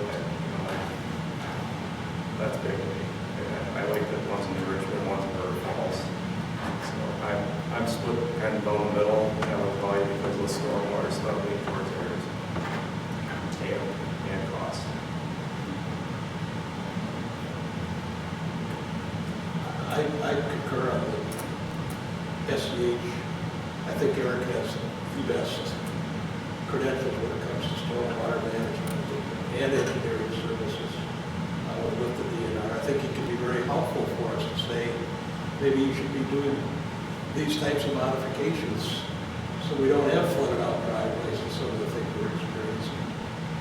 They were competitive on cost. And so I would lean of the two, I think they would have the best. I think what you just described to me, Don, is that we need to change what we would expect the stormwater management program to be, which means we're paying for that engineering firm. We wouldn't be asking the developer to pay for that. That's something we have to change in our requirements. No, not at all. I'm not saying that. I'm saying I think we need. If they're going to have the county still do our stormwater, what are we doing different? Correct. I'm trying to relay it to you. If we meet with Tammy Traxler, who still has to do that work, and we relate to them, we see these patterns that we are using here with these stormwater plants that we're having problems with. And if we can go and say, hey, can we use, I've said this before, can we use a 500 year storm calculation instead of a 100 on this particular location? I don't know the answers to that. But if the DNR said, yes, this is steep slopes and low ravines and increasing water tables, you wouldn't have to use the 100-year calculations. You could use a 300 or a 500. I'm not the engineer on that, but I know we're not having that interface dialogue right now with the county. I see a pattern where the county says we've reviewed it and we state our concerns to us, and we will rely on the county to approve it. I still see that happening, but I think there's one other step in there that we can say, hey, when this developer comes in, and because of where you're developing, deep ravine, rising water table, whatever it might be, you need to make sure your engineer interacts with our engineer so that this gets addressed when it goes to the county. That's all I'm saying. Well, also like this Hillary Farm deal, it'd be nice to have a highly experienced company to look at something like that. We've had issues all over the town with flooding and with, well, it'd be nice to have them look at it and say, yeah, St. Croix County, you're where you have to, you have to. And Ken, unfortunately, you missed the meeting, and that was one point that Eric brought up that I thought was very interesting as well, is that maybe we need to up the ante on what we expect from our stormwater. Instead of just looking at I think we the do. basics. I mean, I think we do from stormwater maintenance to every. I mean, I got a big background in stormwater with the city of River Falls, and our program we have here is nothing compared to what a city has to do, and with all the inspections and the way things are laid out, the way the buildings are put in, and I know we're still rural, so we don't want to sit and pay someone all, we don't want to have our company involved in every single little thing, every little minute problem with the county, but it would be nice to have them there so that we can be protected down the road and try not to have issues. So. Yeah, there's a lot of things to think about in that Hillary Farm area. How many nitrates are pushed into the soil. That's a highly fertilized area. That water was green. And these last 10 years, these storms, a lot of these storms have been 100-year storms. There's one that just came through here we missed, may have been a 500-year storm. That was involved. Don't we require 200 year? I don't know, what do we require, Matt? Is it 200 year? Or just 100. 100. Yeah. See, in that, unless we change our requirement, hiring an engineering firm ain't gonna make any difference. What you need to do is, if you wanna hire that engineering firm to look at what the requirements are and change it, That's us, as a town, paying for them to look at what we think we need to do with these developments and change that, Don. That's my point to you. Well, here's the deal. It's not individually, because you can't make the developer develop to a 200-year storm and tell everybody they got it. Well, here's the deal, we could have engineered to a 500-year storm, and what happened in Baldwin, everything would have still flooded. Yeah. So it doesn't matter how, you can engineer it all you want, but when you get 8 inches of water in 11 hours, if you're not up on the hill. But this is where this is where this conversation becomes anecdotal. The reality is that we have these issues that are recurring, and they're based on approvals that were done with subdivisions that were done in the past without input from us, and there shouldn't be. But we rely on the county, and the engineering firms come in and say this is what happens. I've been on 2 calls this spring where I was aghast. I mean, these are expensive homes, and one was in Indigo Ponds and one was in Hillary Farm, and they can't get to their house. And that says nothing about what's happening to their septic systems or flooding or anything else. I just got to finish. I have a call into Tammy Traxler. I've talked to her. I've asked her to look up the background for Hillary Farm so we understand what's there, on what that storm surge is designed to do. And the initial response that she sent to me, which I need to verify, is it looks like at 942, this flood elevation, where you go and see all the brown grass around there, that driveway was designed that would be flooded. Would you like to see it? What? Would you like to see it? I haven't. How else can I explain it? Well, here's my you point. wanted to see it. Here's my point. When that was approved, that 942 elevation was where that storm surge was going to go, which was over the top of that guy's driveway. Now, I don't know. That was over the top of lot number 14. Which is the guy's driveway. And so the guy looked at this, and the guy building it should have realized that he needed to put in a higher driveway, not run it down into the ditch and went the low buck route. Well, who would that? That's the builder. That's the builder, that's not the developer. That's not us, that's not the building inspector either. And that's not. Well, we can sit and have this discussion about that, it doesn't really relate to. The only thing that I would be concerned about with lot 14 is that's prior to the buildable land. I'm concerned about that lot when you look at it, having sufficient buildable land. They bought that house so the kids would swim in the pond. I remember them swimming out there when they first built that house. Well, here's how I bring this back to discussion. Tammy will be out tomorrow, and there'll be all the flags and stuff, because they got rained out today. I know all this So stuff. then, well, she sent me an email, so I could, Based on what I discussed, because I was out there as the town chairman, the guy saying, hey, I'm flooded out, I can't get into my driveway. And I called the county and said, hey, you need to come out and show us what's there for stormwater surge, because this guy's flooded out. Another thing to keep in mind, the 100-year storm event 20 years ago, for design purposes, is different than 100 years design storm today. So there's a difference between things that were designed 20, 30, even 10 years ago than there are designed today. That's correct. That's So correct. you need to keep that in mind when you're looking back at some of the problems. The design standards at the time were different. You can always say, oh, designed to 1,000 year, 10,000 year, but things change and NASA people are all Twin Lakes, because they're all dealing with that. I don't want this to devolve into a discussion on driveways and stormwater management. I try to use that anecdotally as an engineering advisor to us, where I've said before, when you see these LBOs, these lower building openings that are put on there, it's based on the ordinary high water level of either the wetland or the detention pond that's been designed there. And if these areas are flooding, it's time for us as a community to go back and take a look at that. That's all I'm trying to say. And I also don't want it to devolve in, but if we go back and look at it, we have to pay for it all. I'm saying that when the time that the developer comes in with a professional such as yourself, that would be a good time to have one other set of eyes on it, as opposed to a board that we're not professional engineers or hydrologists. And that's my point too.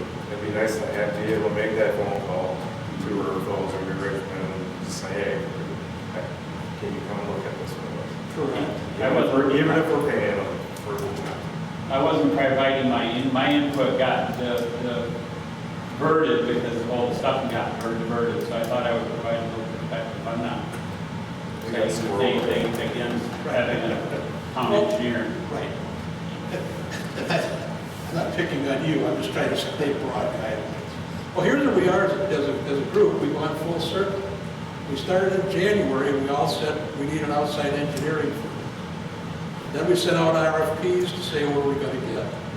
We worked with Liz extensively. We came up with a scope of services as to what we want to answer Tim's question. Based on all the interviews that we've had and refinement of how the process works, we have a realignment as to what we want, but I don't think it's to say we don't want an engineering firm. I think it's like hiring an attorney, which I'm trying to say is we don't have to say you're going to be on a retainer or anything else. If it's developer related, it's charged back to the developer. If it's something that we need time and materials to look at, and it's in our budget, I think we should budget for that. I think that's something that we should do as a town, just like we look at all these other issues to look at. So the central theme for me tonight is if we're still in agreement that we're going to be looking at a engineering firm, I think we're to the point that we can pick one. I think it's time to make a decision on it. It's been close to 2 months, and these companies are sitting there kind of waiting too. And there was another point brought up too, that at the end of one of our interviews, Tim brought up a very good point, as far as how long a term do we have to hire them from? And we heard back that there was not a long term from SEH. It's a continuous contract. Yes. Canceled They whenever can it's cancel done. it at any time. And we've talked about water tonight, but with all of it, the good news is we've done our homework. We should be proud of that as a group effort. And as we get more complex, they have the engineering capability. All of them will add more and more engineering capability. I understand, I'm a very frugal person, which is why we talked about budgeting tonight. I understand why we want to keep our costs as low as we can. We had a group meeting with Vicki and Brian Work, who said, hey, what are you guys seeing here from the clerk's perspective and from the building inspector's perspective? We don't want to be putting in redundancy into this, that we're just hiring some other group to look at something that we're already doing. But I think we have the capability to be doing a little bit better work. So I don't want to be here all tonight. I'll make a motion that we engage SEH as our engineering firm to sit down and discuss with them what our next steps are for what we want and support what Tim is saying.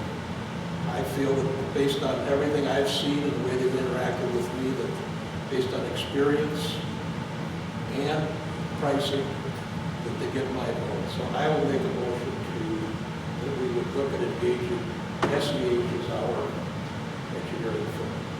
I'd second that. Okay, there's a motion made in a second. Further discussion? It's Eric, I won't have any concern. Eric would be our guy. And I want Eric, because he's the DNR, 13 years with the DNR watershed. Rather than John. Right, and Eric said he had a very good relationship with the county, and I felt that was very important for us. We're still doing, I'm saying it publicly, we're burning no bridges with the county. We need them, but we need some interim eyes. I really like yours and SCH. Like I said, I agree about either way. I think they're both equal. I think SCH has more power to pull in, if we can pull in more services. I think yours maybe would have been a little bit of a cheaper option, but I think they're both equally good. Well, I think as a board, we made a good decision. Any further discussion on this? Yeah. Don, would you mind if I made a couple comments? Sure. I'm not disputing or anything, I mentioned to you. I was Talk hoping- nice and loud for us, we got an air conditioner. Okay, when I talk loud, my husband says I'm hollering at him. No, it's okay. I'm not hollering at Oh, now you're hollering at us. you. So I am hollering at you. So, with that said, I had spoke to Don and I said, you know, I'm ready to move ahead with whatever you decide, but I'd like to hope that you would make a decision tonight to get this moving, because you still have only a short period of time to get things done for getting them into motion and done for the year kind of thing. Along with that, through your discussions, just to summarize, yes, as it stands right now, the stormwater management part, as you're reviewing, and that the county inspects, they're behind a couple years, but as they inspect and go through the different ponds throughout the town, that's still going to stay in place at the present time.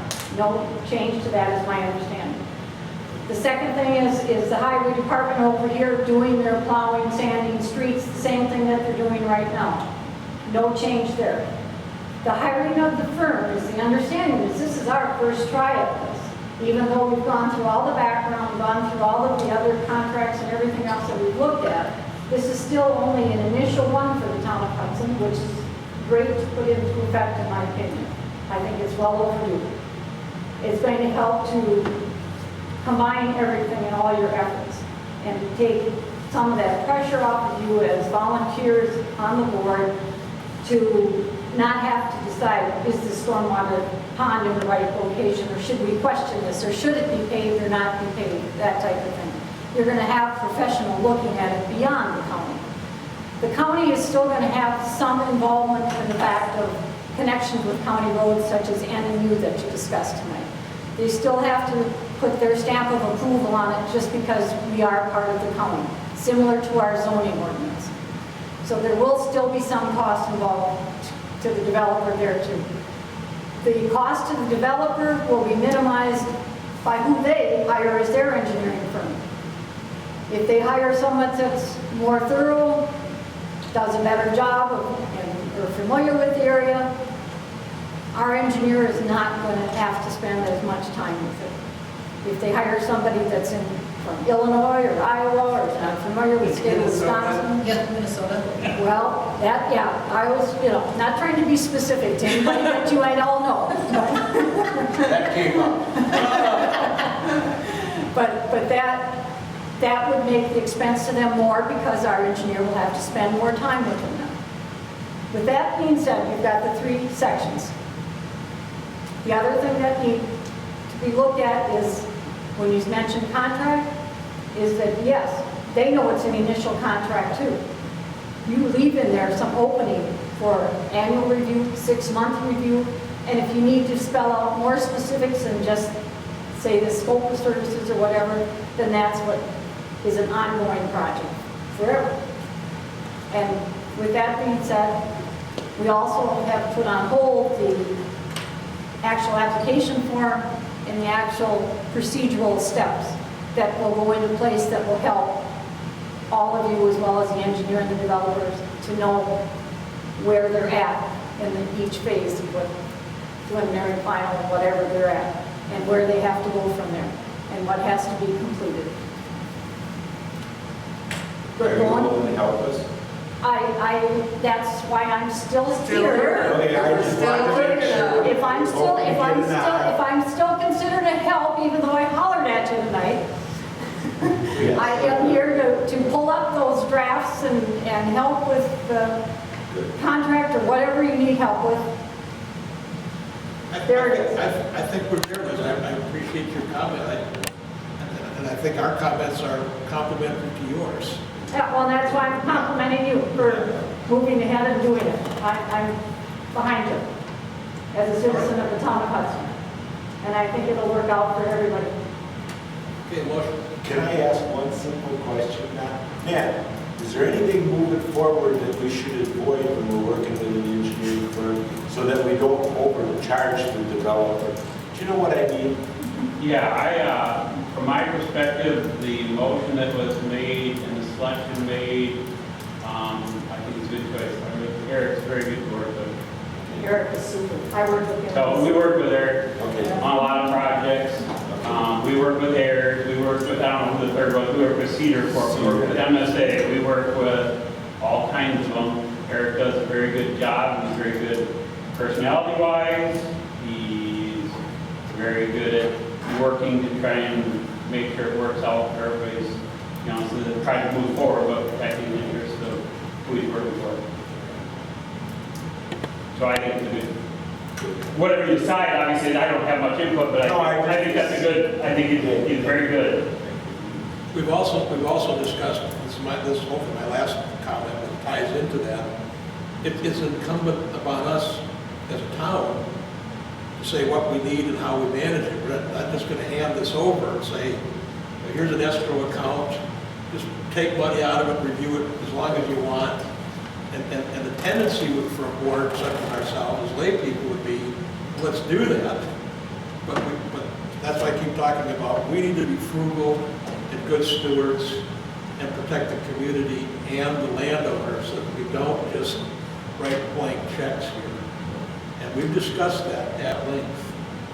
And one more comment, I think developers don't like an extra fee, but when I have a question, I can't call and talk to you. If you have an engineer, I can call and talk to them and work through some issues, because coming here and you say, you know, if we come here and present it down, it's not always good for us either.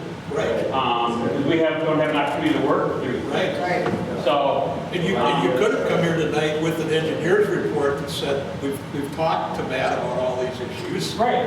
And as a board, you could approve this without laying awake at night. Well, it's not gonna come to the board until it's ready to come to the board. Yeah, that's another. Which I've been trying to push for That would- 20 years. Yeah. Is if we're not ready, I don't know why these guys need to keep showing up. Yeah. Yeah, so having an engineer, even though it doesn't add an extra expense, it can probably help them schedule, because now you're not sitting there trying to figure out things in a meeting that have already been talked about for 3 weeks or a month. Right. Absolutely.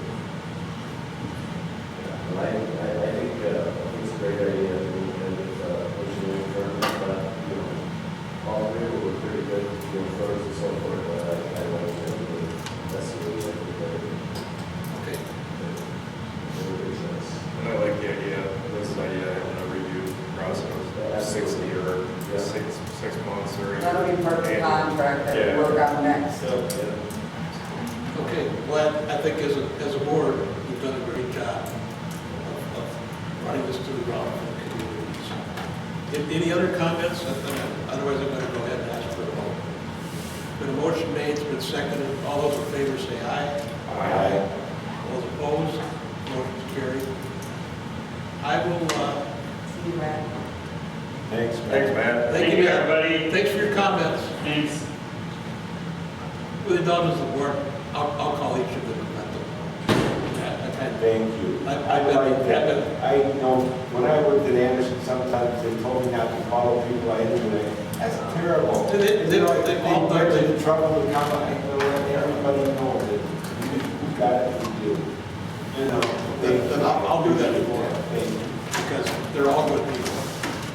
Wanting to know. Have I missed anything on the agenda tonight? Well, I don't know what to do about that. The park, remember I talked to you about that? Let's talk about that very quickly. The park's being used. Oh, yeah. You know what I mean? Even though you got the signs up, the little kids come over, they gotta pee. They don't think about it, make sure they do before they leave. They're gonna pee behind bushes and everything. If we don't wanna go to the trouble, but I talked to, Mike Finning, the guy he moved the garbage cans out, because otherwise they were just leaving garbage around. And so he put the garbage cans out, he's cleaning them.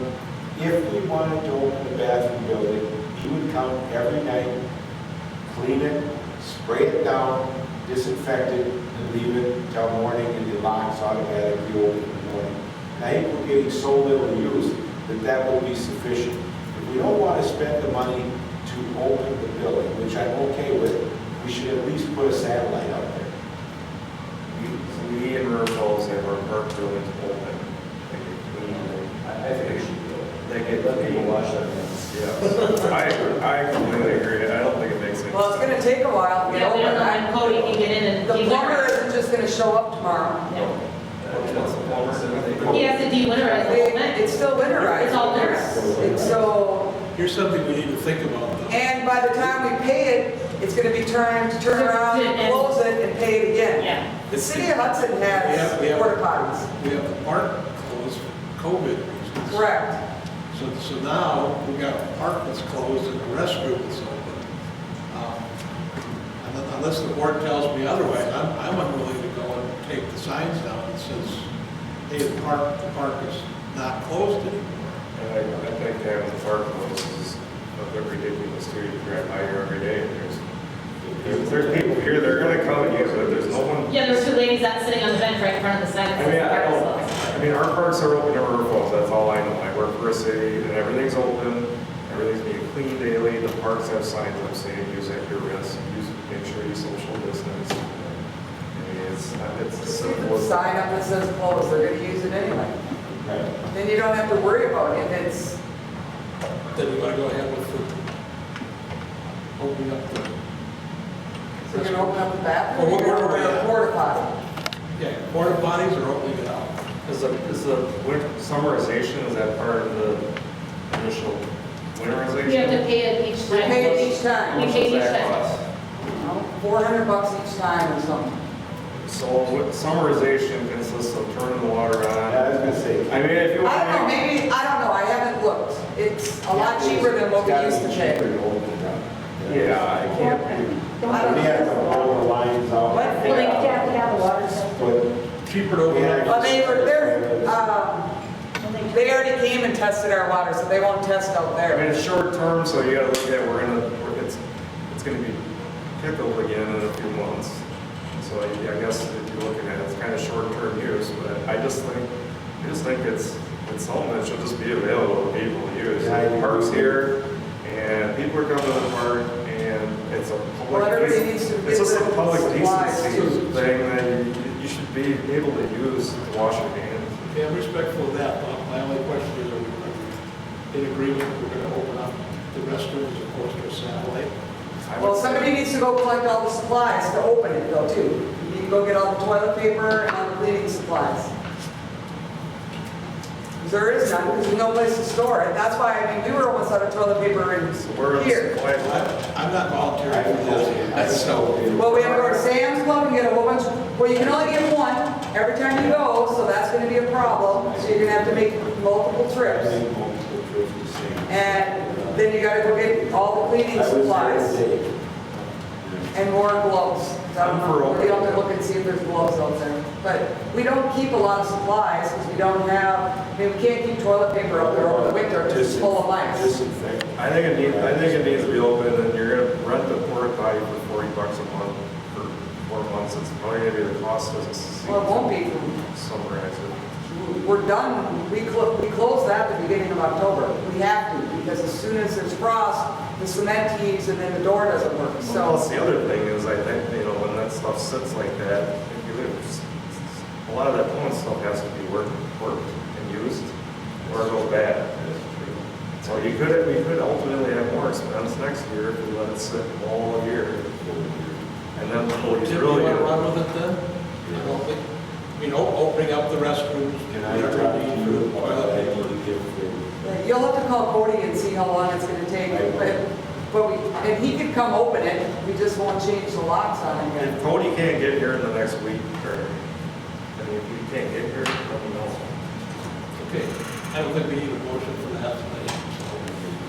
Are we Any- gonna any put a other- sign any- up that says the park is closed, and we're gonna say, well, what are we gonna do with the sign?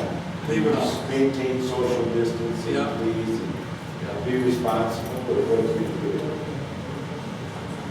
Just leave the sign up that says it's closed. I think leave the sign that says it's closed. The bathroom one, Mike can take that down once we get it open, but he can't do it until we get it open. Okay, because people are using it. Oh, I know. now. They're used to it, they're here, you know. And you're just gonna clean it once a day. Yes. At the end of the day, I go from over every day. He was here tonight when I came back to get my. I know, but the bathroom doesn't lock until like 9:30 at night. Is Mike interested in building and cleaning in here? Oh, I don't know. I don't know Mike. Want me to ask? Well, yeah, so what time is he gonna clean it? Because then if all of a sudden it gets used again before the But he door's also locked, does it's a locked, lot. it beats the whole purpose of the. Oh, yeah, you can ask him, All right. do it by phone. Any other items to discuss? Are you going to adjourn? No, No? future agenda items. We need to talk about sometime getting the comp plan back on the agenda. Because it was supposed to be redone in 2016, not 16. So we should talk about that because we now have an attorney that says if we're going to rezone anything, we need to change our comp plan. We need to spend some time looking at our comp plan to see what we want to do. And we need to talk about, because we talked with the people with the engineering firms that what we're going to do here didn't necessarily mean that we were going to get the comp plan. And they understood that. So we just need to Well, put you're just that. gonna have to start with doing working sessions and start reading it, I was gonna working say, page by page. Right, yeah. I view that as, let's bring it up as a working session. Yes, it's fine. It's not a word item. It's something And that. I'm saying this is good humor at the end tonight. I saved the foam core boards from 2006 when the water was leaking on the carpet. So that'll be a good start for us for starting on those comp plans. Well, that's why we have an alarm, because otherwise this place would have been flooded if the alarm hadn't gone off. All right, anything else? Okay. Motion's adjourned.